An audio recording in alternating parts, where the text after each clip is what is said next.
এই দেখো গোটা জিরে কিনেছি জানো, গোটা জিরে কিনে সেটা মিক্সিতে পেস্ট করেছি। এই দেখো,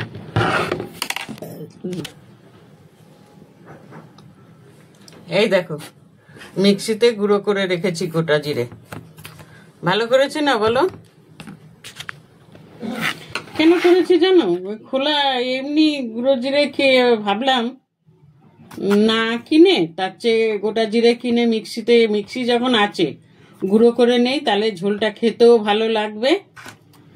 এই যে আমি কত কাজ করি বুঝতে পারছো? এই যে এগুলো হচ্ছে আমার এক্সট্রা কাজ। আমি ইচ্ছা করলে গুঁড়ো জিরে কিনতে পারতাম, কিন্তু গুঁড়ো জিরে কিনবে দেখবে সেই টেস্ট হয় না। এক বেটে করো গোটা জিরে তাহলে ঠিক আছে। তো এখন তো সবাই কুড়ে হয়ে গেছি আমরা, তাই আমি এটা মিক্সিতে কাঁচাই পেস্ট করে রাখলাম। 50 জিরে এনেছিলাম, সেটাকে পেস্ট করে রাখলাম।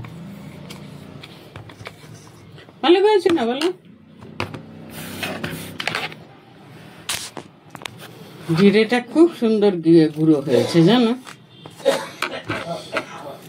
এগুলো হচ্ছে আমার এক্সট্রা কাজ। এই দেখো এগুলোকে কি বলে, সেগুলো উড়ে উড়ে আসছে।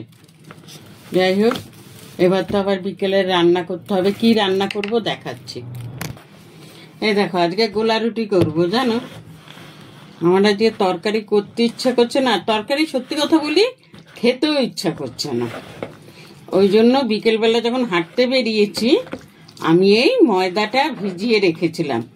ময়দা এর সাথে সুজি নুন সব দিয়ে ভিজিয়ে রেখে গেছি।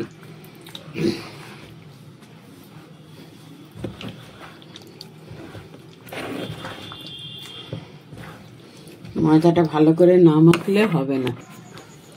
এবার এর মধ্যে দেব আমি একটু কালো জিরে। কালো জিরেটা দিলে কি হয় জানো, মুখে পড়লে বেশ ভালো লাগে। খুব দেবো না, অল্প দেবো, খুব কোনো কিছুই ভালো লাগে না। এই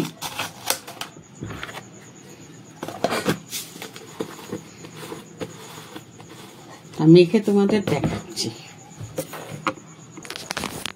এই দেখো আমি ময়দাটা এভাবে গুলে নিয়েছি, আর এই যে কড়াতে তেল দিয়ে দিয়েছি। এবার আমি কড়া গরম হয়ে গেছে, এবার আমি গোলা রুটিটা করব। এই দেখো এই যে একটা কড়াতে দিয়েছি। যাই হোক এটা তুলে তোমাদের দেখা। এই দেখো গোলা রুটি করছি।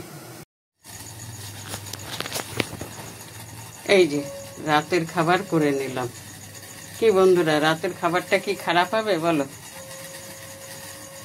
এটা হচ্ছে আজকে রাতের খাবার। আর রুটি মুটি ভাল লাগছে না। এটাও যদি বা রুটি, তবে এটা গলার রুটি।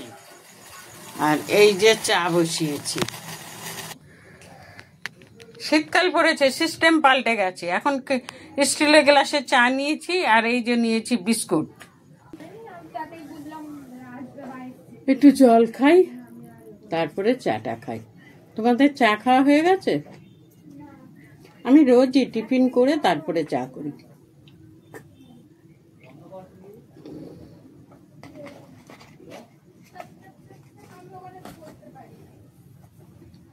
তাহলে চাটা খাই, রাখি বন্ধুরা।